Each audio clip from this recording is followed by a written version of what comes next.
உங்களுடைய அனைவருக்கும் எனது அன்பான வணக்கம். இந்த நேரலையில உங்களை சந்திப்பதில் மற்றற்ற மகிழ்ச்சி. என்னோட பேர் ராமேந்திரன். நம்ம இந்த அகமை தியானத்தின் சமூக நல்மாற்றத்திற்கான முன்னெடுப்பில் பல்வேறு வழியில இதை செய்துட்டு வரோம். அதுல ஒன்றுதான் இந்த நேரலை வாயிலாக அனுபவ பகிர்வு. மிக முக்கியமாக நாம் ஒவ்வொரு ஆண்டும் உடலையும் உள்ளத்தையும் உறுதி செய்வோம் என்ற முயற்சிக்காக பல்வேறு முன்னெடுப்புகள் எடுத்துட்டு வரோம். அதுல உள்ளத்தை உறுதி செய்வதற்கு, உங்கள் உடலை உறுதி செய்வதற்கான ஒரு மன வலிமையை பெறுவதற்கும், ஒரு நல்ல வாழ்வை வாழ்வதற்காகவுமாக தியான முறைகளை கற்றுக் கொடுப்பதற்கான முயற்சி நம்ம எடுத்துகிட்டே வரோம். தொடர்ந்து அது நடந்துகிட்டே வருது. நிச்சயமாக பல 100 மக்கள் இதில் வந்து பயன்பட்டுட்டாங்க. இன்னும் தொடர்ந்து பல மக்களுக்கு வந்து இந்த பயிற்சியை கொடுக்கணும் அப்படின்றதுக்காக தொடர்ந்து நம்ம முயற்சி செய்துட்டு இருக்கோம். அதில் ஒரு விஷயமாகத்தான் நம்ம வந்து பயிற்சியை கற்றுக்கொள்ள விருப்பப்படுபவர்கள் அல்லது ஏற்கனவே பயிற்சி செய்து கொண்டிருப்பவர்கள் அவர்கள் தொடர்ந்து பயிற்சி செய்வதற்கு ஊக்கமாக, அல்லது வந்து இடையில நிறுத்திட்டாங்க திரும்ப ரீஸ்டார்ட் பண்ணுறதுக்கு அப்படின்னு பல்வேறு வகையில் உதவுன்றதுனால தான் இந்த அனுபவ பயிர்வையும் நான் வந்து தொடர்ந்து பயிர்ந்துட்டே வரேன்.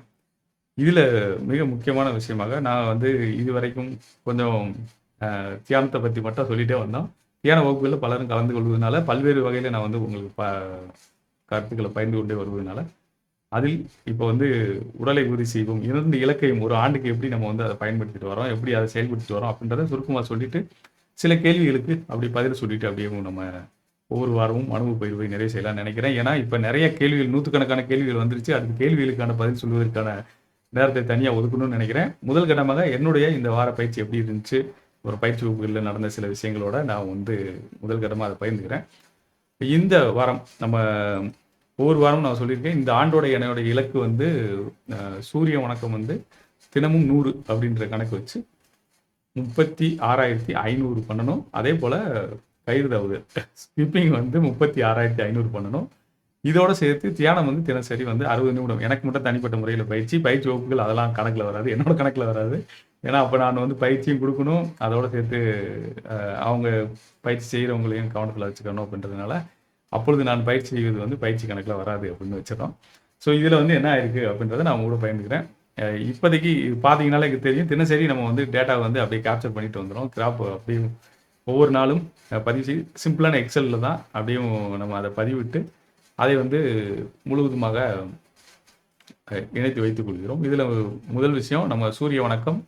இது வரைக்கும் பார்த்தீங்கன்னா உங்களுக்கு நல்லாவே தெரியும்னு நினைக்கிறேன். மொத்தமாக 80 நாள் நேற்று வரை முடிஞ்சிச்சு. இன்றைக்கி இது முடிச்சாச்சு. நான் இருந்தால் நேற்று வரை தகவலை பகிர்ந்து கொள்கிறேன். ஏன்னா இது இந்த வாரத்துக்கு ஆரம்பிச்சிருவோம். சூரிய வணக்கம் வந்து இது வரைக்கும் 9,355 செட்ஸ். அப்படின்னா என்ன அர்த்தம், ஒரு 12 இது சேர்ந்தது ஒரு செட்டுன்னு வச்சுக்கோங்க. அப்படியேவும் 9,355 பண்ணியாச்சு. 100 அப்படின்ற இலக்கோட ஆரம்பித்தோம். ஆனால் இந்த நீங்கள் வாட்டுக்கு திடீர்னு 100ன்னு ஆரம்பிச்சிடாதீங்க. ஏன் அப்படின்னா, இந்த 100 ஆரம்பிக்கிறது நான் வந்து முன்னாடியே வந்து டிசம்பர்லேயே துவங்கி 10, 15, 20, 25 அப்படி அப்படியே கூட்டியே வந்து அப்புறம் அந்த மாத இறுதிக்குள்ளே 100 வந்துட்டு அப்புறம் அங்கேருந்து தினசரி 100 அப்படின்ற கணக்கை வச்சுக்கிட்டாச்சு. இருந்தாலும் தொடர்ந்து தினசரி செய்வது என்பது அவ்வளோ எளிதான விஷயம் கிடையாது. சில வேளைகளில் பயணம் இருக்கும், இல்லை வேறு இடத்துக்கு போக வேண்டியதாக இருக்கும், பல்வேறு மாற்றங்கள் நிகழும் என்பதால் நம்ம என்ன பண்ணிட்டோம் அப்படின்னா, அதற்கு ஒரு சப்போர்ட்டுக்காக பேக் எண்டில் ஒரு 110, 105 அப்படி அப்படியே கூட்டிகிட்டே வந்து இப்போ 120 கணக்கில் அப்படியே போயிட்டே இருக்குது. சில நாட்கள் 125 பண்ணியிருக்கேன். ஏன்னா நாட்கள் வந்து என்ன நடக்கும்ன்றது நமக்கு தெரியாது, நம்ம தொடர்ந்து செய்து கொண்டே இருப்போம். இருந்தாலும் இடையில் மாற்றங்கள் வந்தால் அதை சமன் செய்வதற்காக இது ஒரு முயற்சி எடுத்திருக்கு. அப்போ 9,355 முடிச்சிருக்கு. அதேமாதிரி ரோப் ஸ்கிப்பிங்கும் வந்து 100 தான் தினசரி கணக்குக்கு. ஆனால் 250 போயிட்டு இருக்கு. இப்போ சில நாட்கள் 300 செய்திருக்கோம். அப்படியே போயிட்டே இருக்க கண்டிப்பாக வந்து ஓரிரு மாதங்களுக்கு முன்னாடியே, அதாவது இந்த ஆண்டின் ஓரிரு மாதங்களுக்கு முன்னாடி நிறைவு செய்வதற்கான சாத்தியக்கூறுகள் நிறையா இருக்குது. அதே போல் மெடிடேஷன் தினசரி 60 நிமிடங்கள். ஆனால் நம்ம வந்து அதையும் தாண்டி பயிற்சிகள் செய்து கொண்டே இருக்கிறோம். ஞாயிற்றுக்கிழமைகளில் பார்த்தீங்கன்னா கண்டிப்பாக வந்து 120 நிமிடங்கள், அதை விட அதிகமான நேரங்கள் பயிற்சி செய்வது வந்து வழக்கமாக வைத்து கொண்டே இருக்கிறோம். இது வந்து என்னுடைய பயிற்சி. அப்புறம் பயிற்சி வகுப்பில் இந்த வாரங்களில் சிலர் வந்து 5 நாள் 7 நாள் கோர்சஸை கற்றுக்கிட்டு இருக்காங்க. சிலர் வந்து நேரடி வகுப்புகளில் கலந்து கொண்டு பயிற்சி செஞ்சுட்டு இருக்காங்க. ஸோ நம்ம வந்து இந்த பயிற்சியை தொடர்ந்து வகுப்புகளை நடத்துவதற்கு அடிப்படை நோக்கம், குறைந்த கட்டணத்தில் நடத்துகிறோம், இவ்வளோ ஃபெசிலிட்டி எல்லாம் கொடுக்குறீங்க, என்ன எதுன்ற ஒரு கேள்வி எல்லாருக்குமே இருந்துகிட்டே இருக்கும். இன்றைய சூழலில் உலகம் முழுவதும் என்ன நிகழ்ந்து கொண்டிருக்குன்னு தெரியும். ஒவ்வொருத்தருக்கும் அவங்க வீட்டிலே என்ன நடக்குன்னு தெரியும். எவ்வளோ மன அமைதி இல்லாமல் நம்ம எல்லாரும் போராடிட்டு இருக்கோம்னு தெரியும். அதுக்கு யார்கிட்ட போய் பேசுறது, என்ன கேட்குறது, அப்படின்னு எப்படி அதுக்கு தீர்வு காண்பது என்பதே ஒரு மிகப்பெரிய கேள்வியாக இருக்கும். அதேபோல் மன அமைதியை வளர்த்துக் கொள்வதற்கான ஒரு செயலை செய்ய வேண்டும் என்றால் கூட, அது நீங்க வந்து கண்டிப்பா தியானம்ன்றது இல்ல. சாமிய கும்பிடுறது, தினசரி இறை வழிபாடு செய்வதா இருக்கட்டும், இல்ல வந்து நீங்க ஒரு இசையை கேட்பதா இருக்கட்டும், இல்ல வந்து உங்களுக்கு பிடித்த ஓவியங்கள வரைவதா இருக்கட்டும், இல்ல ஒரு பிடித்த விஷயத்தை செய்யும்பொழுது உங்களால் மன அமைதியோடு செயல்பட முடிகிறது அப்படின்றது வந்து எல்லோருக்குமே சாத்தியமாக இல்ல. அதை தொடர்ந்து செய்ய முடியாமல் மிகவும் அனைவரும் கவலைப்படுவது வந்து நமக்கு நல்லாவே தெரியுது. அதற்காக பல்வேறு வழிமுறைகள் நம்ம உதவினாலும் கூட, அவரவர்களுக்கு அவரவர்கள் சூழலை கட்டமைத்துக் கொள்வதற்கான ஒரு மன வலிமை இருந்தா மட்டும் தான், அத வந்து தொடர்ந்து செய்து கொள்ள முடியும். அப்ப தற்சார்பா செய்வதற்கு வந்து பெரும் முயற்சிகள் தேவைப்படுது. அதற்கு காரணம் என்னன்றது நான் பதில் சொல்லணும் அப்படின்னா, மிக எளிமையான விஷயம் தான். இத நீங்க கொஞ்சம் கவனமா கேட்டுக்கங்க. அப்புறமா யோசித்து பாருங்க. என்ன அப்படின்னா, ஒரு தனி மனிதன் மனிதகுலம் தோன்றிய காலத்திலிருந்து இதுவரைக்கும், ஒரு தனி மனிதன் தினசரி அவர்கள் ஐம்புலன்கள் வழியாக அவர்களிடம் வந்து சேரக்கூடிய தகவல்களின் அளவு என்பது ஒரு குறிப்பிட்ட அளவு தான் இருந்தது. ஆனா, கடந்த ஒரு 30 ஆண்டுகளுக்குள்ள அதனுடைய வளர்ச்சி அப்படின்றது வந்து, அதாவது அந்த தகவல் வந்தா பிறகு, அத ப்ராசஸ் பண்ணி, அதுல வர்ற எமோஷன்ஸு இல்ல அது மூலமா தோன்றக்கூடிய உணர்வுகள வெளிப்படுத்துவதற்கோ, இல்ல அவற்றிலிருந்து விடுபடுவதற்கோ, மனிதர்கள் தயாராகி முடிப்பதற்குள்ளேயும் ஏகப்பட்ட தகவல்கள் ஒவ்வொருத்தருக்கும் வந்துகிட்டே இருக்கு. உதாரணத்துக்கு இந்த காணொளிய பார்க்குறீங்கன்னா கூட, இது வந்து நீங்க கண்டிப்பா திட்டமிட்டதே கிடையாது. இந்த காணொளிய வந்து யூடியூப் அல்காரிதம் உங்ககிட்ட வந்து கொண்டு சேர்க்கலாம். அது மூலமா நீங்க பார்க்கலாம். சிலர் வந்து ஏற்கனவே நம்ம இந்த வலைவலிய ஃபாலோ பண்ணிட்டு இருக்கவங்க பார்க்கலாம். இதுல எது வேணாலும் இருக்கலாம். அப்படி இருக்கிற சூழ்நிலையில, தினசரி நாம் நம்மிடம் வந்து சேரக்கூடிய தகவல்களின் எண்ணிக்கை, அது வந்து மிகவும் அபரிமிதமாக இருப்பதால், அவற்றிலிருந்து நம்மை நாமே காத்துக் கொள்வது என்பது மிகப்பெரிய சவாலான ஒரு விஷயமாக இருக்கிறது. அவ்வாறு பல்வேறு உணர்வுகள் நமக்குள் தோன்றி அவற்றை வெளிப்படுத்துவதற்கான வாய்ப்புகளே இல்லாமல் இருப்பதும், சூழல் இல்லாமல் இருப்பதனால என்ன ஆகுது அப்படின்னா, நம்ம வந்து அமைதி இல்லாமயே இருந்துகிட்டே இருக்க வேண்டியது இருக்கு. நெறைய பேருக்கு தூக்கமே இல்ல. அந்த அளவுக்கு போயிருச்சு. இப்படி ஒரு சூழல்ல இருக்கிறாங்க.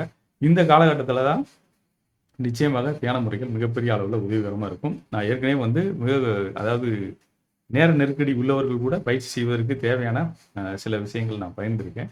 அது நம்மளுடைய அ யூடியூப் சேனல்லே இருக்கு. நீங்க பார்த்துக்கங்க.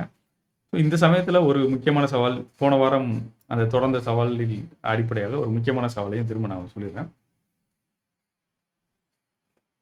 அது போன நேரலையில ஒரு நண்பர் கேட்ட கேள்வி தான். அந்த கேள்விக்கான பதிலு. அதோட சேர்ந்து தொடர்ந்து என்ன நடந்ததுன்னு சொல்லிடுறேன். இப்ப இருக்கிற சூழல் காரணமாக தொடர்ந்து இந்த புவியில வாழ்வது மிக சிக்கலான விஷயம் அப்படின்றது அவருக்கா ஒரு கேள்வியா வந்துருச்சு. அந்த கேள்விக்கு வந்து நம்ம பதில் சொல்லியிருந்தோம். இருந்தாலும் அதுக்கப்புறம் ஒரு நாட்கள் கழித்து நானும் பேசினேன். பேசுறப்ப தெரிஞ்சது, அவரு வந்து ஒரு நல்ல மாஸ்டர் டிகிரி முடிச்சிருக்காங்க. ஆ ஒரு வேலைக்காக அவரு தேடிட்டு இருக்காரு. ஆனா அவருடைய சூழல் காரணமாக அடைய முடியவில்லை. அதன் பிறகு சில நிமிடங்கள் பேசிய பிறகு, அவருக்கு ஒரு தெளிவு கிடைத்தது. இப்ப இந்த சில நிமிட கலந்துரையாடல் என்பது நிகழ்வதற்கு மிக கடினமா இருக்கு. ஏன்னா மனிதர்கள் பேசிக் கொள்வதே மிக மிக கடினமா இருக்கு. இது போல காணொளிகள் மூலமாகவோ, இல்லது பல்வேறு வகையிலோ நம் நேரத்தை வந்து செலவிட்டுக்கிட்டே இருக்கோம். அந்த 2, 3 நிமிடங்கள் அல்லது 5 நிமிடங்கள், 10 நிமிடங்கள் அந்த கலந்துரையாடல் என்பது அவருக்கு அவ்வளோ பெரிய தெளிவை குடுத்தது. அவரு ஒரு ஃபீட்பேக்க சொன்னாரு. அவரு தொடர்ந்து முன்னேறி செல்வார்ன்னு நான் நம்புறேன். அதற்கு அடுத்து இன்னொரு முக்கியமான சவால், தொடர்ந்து பயிற்சி செய்வது குறித்த ஒரு சவால் வந்து அயல்நாட்டிலிருந்து ஒருவர் கேட்டிருந்தாங்க. அவங்க வந்து என்ன சொல்றாங்க அப்படின்னா, "என்னால தொடர்ந்து பயிற்சியே செய்ய முடியல" அப்படின்னு சொன்னாங்க. 6 மாசத்துக்கு முன்னாடி வந்து அவங்க வந்து தொடர்ந்து பயிற்சி செய்யக்கூடியவர்களா இருக்காங்க. இப்போ வந்து கடந்த 6 மாதமா பல்வேறு சூழல் காரணமாக தொடர்ந்து பயிற்சி செய்ய முடியல அப்படின்னு சொல்றாங்க. சரி ஓகே அப்படின்னு சொல்லிட்டு பேசிட்டு அவங்களுடைய நாட்களை கண்டறிந்து, எப்போது வந்து பயிற்சி செய்வதற்கான நேரம் கிடைக்கிறது அப்படின்றத வந்து ஒரு ஆய்வு செஞ்சு கண்டுபிடிச்சாச்சு. சரி கண்டுபிடிச்சாச்சு அத செய்வோம் அப்படின்னு சொல்லி வாரத்தில் 2 நாட்கள் மட்டும் பயிற்சி செய்ய வேண்டும் அப்படின்றத வந்து ஒரு இலக்கா வச்சு துவங்கியாச்சு. ஆனாலும் அவர்களுக்கு வந்து மனநிறைவு ஏற்படாம இருந்துகிட்டே இருந்துச்சு. அதுக்கு காரணம் என்னன்றத வந்து நம்ம வெளிப்படையா சொல்லல. ஆனா பார்த்தீங்க அப்படின்னா, அவங்க ஒரு வாரத்திலும் 2 நாட்கள் பயிற்சி செய்தா கூட அவங்களுக்கு மனநிறைவு இல்ல. ஏன்னா, அவர்கள் ஆழ் மனதுக்குள்ள வச்சிருக்க இலக்கு என்னன்னா, 6 மாசத்துக்கு முன்னாடி அவங்க வந்து எவ்வளோ சிறப்பா தினசரி செஞ்சாங்களோ, அது மாரி செய்யணும் அப்படின்றது. ஆனா அந்த நிலையை அடைய வேண்டும் என்றால், நம்ம வந்து முதலில் திரும்ப வந்து அந்த ஆரம்ப நிலைக்கு வரணும்ல. தொடர்ந்து செய்வதற்கான ஒரு வழக்கத்துக்கு வரணும். அதற்காக வந்து வாரத்தில் 2 நாட்கள், அதுக்கப்புறம் வாரத்தில் 3 நாட்கள், அதிலிருந்து கொஞ்சம் கொஞ்சமா அதிகரிச்சு, அப்புறமேலு 6 நாள், 7 நாள் டைம் கிடைக்கிறப்ப அந்த 7 நாள் செஞ்சுக்கலாம் அப்படின்றது தான் இலக்கா வச்சு அத முன்னெடுத்து சென்றோம். ஆனாலும் வந்து மன அமைதி இல்லாம இருக்காங்க. இப்ப இதுல என்ன இருக்கு? இதிலிருந்து நாம் கற்றுக்கொள்ள வேண்டிய விஷயம் என்ன அப்படின்னா, நாம் வெளிப்புறத்தில், அதாவது புற உலகில் மற்றவர்களுக்கு சொல்லும் பொழுது, அது நாமாவே பேசிக்கொள்ளும் பொழுது கூட, நம்ம வந்து எனக்கு இதுதான் இலக்கு, நான் இத தான் செய்யணும் அப்படின்னு நினைக்கிறேன்னு சொன்னாலும், ஆழ் மனதுக்குள் நம்மளுடைய விருப்பம், ஆசை என்பது வேறாக இருக்கிறது. இது 2க்கும் உள்ள வேறுபாடு மிகப்பெரிய அளவுல இருக்கு. அவ்வாறு இருக்கும்பொழுது தானாகவே அமைதியின்மை வந்து சேர்ந்துரும் நம்மட்ட. இது எல்லோருக்குமே உங்களுக்கும், எனக்கு எல்லாருக்குமே பொருந்தும். இப்ப நான் பயிற்சி வகுப்பு எடுக்கிறேன்னா, ஒவ்வொரு பயிற்சி வகுப்புக்கும் 500 பேருக்காவது நம்ம பயிற்சி குடுக்கணும் அப்படின்றது ஒரு எண்ணம் இருக்கும். ஆனா, அதை நடைமுறை சாத்தியமாக்குவதற்கு பல்வேறு காரணிகள் அதுல இருக்கு. அப்ப அதை எல்லாத்தையும் நம்ம அது எல்லா ஃபீல்டுலயும் நான் மாஸ்டரா இருந்தா தான் அத வந்து சாத்தியமாக்க முடியும். இல்லன்னா சாத்தியம் கிடையாது. அந்த புரிதல் எனக்கு இல்லன்ற வரைக்கும், எனக்கு மன அமைதி என்பது சாத்தியமில்லை. ஒரு வகுப்புல ஒருத்தர் கலந்துக்கிட்டாலும், 2 பேர் கலந்துக்கிட்டாலும், 10 பேர் கலந்துக்கிட்டாலும், 50 பேர், 100 பேர் கலந்துக்கிட்டாலும், 500 பேர் இல்ல 1000 பேர் கலந்துக்கிட்டாலும், அவங்களுக்கு என்ன செய்யணும்? அவங்களுக்கு என்ன கத்துக் குடுக்கணும்? அப்படின்றதுல, அதுல நான் கவனமா இருந்து செய்யணும். அதிகமான நபர்கள் வருவதற்கு என்ன செய்யணுன்ற முயற்சியும் நான் எடுக்கணும். இது 2யும் தெள்ளத் தெளிவா புரிந்து கொண்டால் மட்டும் தான், நாம வந்து மன அமைதியோடு தொடர்ந்து ஒரு வேலையை செய்ய முடியும். இல்ல ஒரு பணியை நாம் எடுத்ததை செய்து கொண்டே செல்ல முடியும். இல்லை என்றால் அது சாத்தியமில்லை. யாருக்குமே சாத்தியம் கிடையாது. ஸோ இந்த நேரத்தில நான் எல்லாருக்கும் ஒரு முக்கியமான வேண்டுகோள் வச்சுக்கிறது என்ன அப்படின்னா, நீங்க வெளிப்புறத்தில என்னதான் இலக்கு இதுதான், லட்சியம் இதுதான், நான் இத தான் செய்யணும்னு நினைக்கிறேன், அப்படி இப்படின்னு வெளிய சொன்னாலும், உண்மையிலேயே உங்க ஆழ் மனதில என்ன செய்றீங்கன்றத கண்டுபிடிச்சுக்கங்க. அதுக்கு ஒரு எளிமையான டெக்னிக் நான் சொல்றேன். அது வந்து 5 ஒய் டெக்னிக்ன்னு சொல்லுவாங்க. 5 ஒய் டெக்னிக். அது ஒண்ணும் கிடையாது. இ நம்ம சொன்ன 5 தடவ ஏன் ஏன்னு கேட்கணும். அவ்வளோதான், வேற ஒண்ணும் கிடையாது.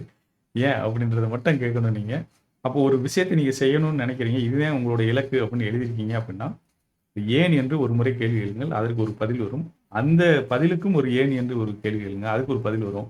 இப்படியே ஒரு 5 முறை கேட்கும்பொழுது, ஆழமாக உண்மையான காரணம் என்ன என்பது உங்களுக்கு தெரிந்துவிடும். அதன் அடிப்படையில் நீங்கள் அந்த விஷயத்தை அடுத்த கட்டத்துக்கு எடுத்து போவதற்கான ஒரு செயல் திட்டத்தை உருவாக்கி செயல்படுத்த முடியும்.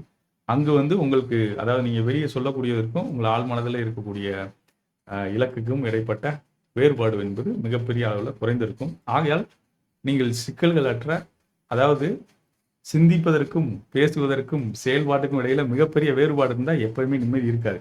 அது எல்லாருக்குமே இருக்கக்கூடிய ஒரு மிகப்பெரிய பிரச்சனை. ஆகையால் அதை ஒருங்கிணைந்து கொண்டு வருவதற்காக நீங்கள் வந்து ஆழமாக இந்த 5 ஒய் டெக்னிக், 5 ஒய் டெக்னிக் அல்லது வந்து 5 முறை ஏன் என்ற கேள்வியை கேட்கக்கூடிய முயற்சியை கூட அந்த பயிற்சி கூட செய்து பார்க்கலாம். இந்த 3 முக்கியமான தகவல்களோடு உங்களுக்கு பகிர்ந்துக்கிறேன். அடுத்த வாரமும் நமக்கு வந்து செவ்வாய்க்கிழமை பயிற்சி இருக்கு. இன்னைக்கு நீங்க இப்ப இருந்தீங்கன்னா கூட நம்மளோட வாட்ஸ்அப் சேனல்ல வந்து 7 நாள் பயிற்சி செய்வதற்கான தொடர்ந்து பயிற்சி செய்வதற்கான சவால்களையும் நம்ம வெளியிட்டிருக்கோம். அதிலயும் நீங்க கலந்து கொள்ளலாம். அதுக்கு நீங்க எந்த பயிற்சி வேணாலும் செய்யலாம். ஆனா தொடர்ந்து செய்வதற்கு ஒரு ஊக்கம் அளிப்பதற்காக அதில ஒரு போலிங் சிஸ்டம் கிரியேட் பண்ணிருக்கோம். நீங்க வந்து அங்க முடிச்சுட்டேன் அப்படின்னு ஒரு போல் மட்டும் போட்டு போனாலே போதும். அது ஒரு சிறிய ஊக்கம் தான். நீங்க என்னைய நேரா பார்த்ததில்ல. நான் வந்து உங்கள பார்த்ததில்ல. இருந்தாலும் நீங்க தொடர்ந்து பயிற்சி செய்வதற்கு அது உதவிகரமா இருக்கும். நம்மளுடைய ஏற்கனவே நேரடி பயிற்சி வகுப்புல கலந்து கொள்வதற்கு பல்வேறு வழிமுறைகள் இருக்கு. அவங்க செய்து கொள்ளலாம். நம்ம mytechacademy.comல போனீங்கன்னா, அங்கேயே வந்து உங்களுக்கு நெறைய தகவல்கள் இருக்கு. அத பயன்படுத்திக் கொண்டு நீங்க பயிற்சிகளை செய்து முன்னேறி வரலாம். நம்ம யூடியூப் சேனல்லயும் தகவல்கள் இருக்கு. அதையும் நீங்க பயன்படுத்திக்கங்க. தொடர்ந்து உடலையும், உள்ளத்தையும் உறுதி செய்ய நீங்கள் வந்து பயிற்சி செய்ய வேண்டும் என்ற வேண்டுகோளை வைத்துக் கொள்கிறேன். கடந்த முறை நான் வந்து உடலையும், உள்ளத்தையும் உறுதி செய்ய என்னென்ன விஷயங்கள் இருக்குன்றதையும் சொல்லியிருந்தேன். அதையும் நீங்க பயன்படுத்துங்க. அத பயன்படுத்திட்டு நீங்க வந்து உங்க வாழ்க்கையில உங்கள் உடலையும், உள்ளத்தையும் உறுதி செய்து, அதோடு சேர்த்து உங்கள் குடும்பத்திற்கும், இந்த சமூகத்திற்கும் ஒரு நல்மாற்றத்தை ஏற்படுத்தக்கூடிய ஒரு பங்களிப்பாளராக தொடர வேண்டும் என்ற வேண்டுகோளையும் வைத்துக் கொள்கிறேன். மீண்டும் ஒரு முறை இந்த 80 நாட்கள் தொடர்ந்து பயிற்சி செய்ததை மீண்டும் உங்களுக்கு நினைவுபடுத்துறேன். அதுல வந்து சூரிய வணக்கம் 9355 பண்ணியாச்சு. ரோப் ஸ்கிப்பிங் வந்து 19230 போயிருச்சு. மெடிடேஷன் மினிட்ஸ் வந்து 6023.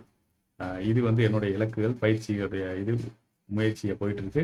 நீங்க வந்து என்ன செஞ்சீங்கன்றத கமெண்ட்ல போடுங்க. அடுத்து என்ன செய்யணும்னு நினைக்கிறீங்கன்றதாவது உருவாக்கிக்கங்க. அடுத்த வாரம் வருவதற்குள்ள நீங்க அத செஞ்சு முடிச்சிட்டீங்கன்னாவே சொல்லுங்க. நம்ம தொடர்ந்து பயணிப்போம். இந்த முயற்சி அனைத்துமே வந்து ஒரு சமூக நல்மாற்றத்திற்கான முன்னெடுப்பு. நீங்கள் உங்கள் அகமைதியும் வாழ்வியலும் மேம்படுத்திக் கொள்ள என்னுடைய மனமார்ந்த வாழ்த்துக்கள். தொடர்ந்து முன்னேறி செல்வோம்.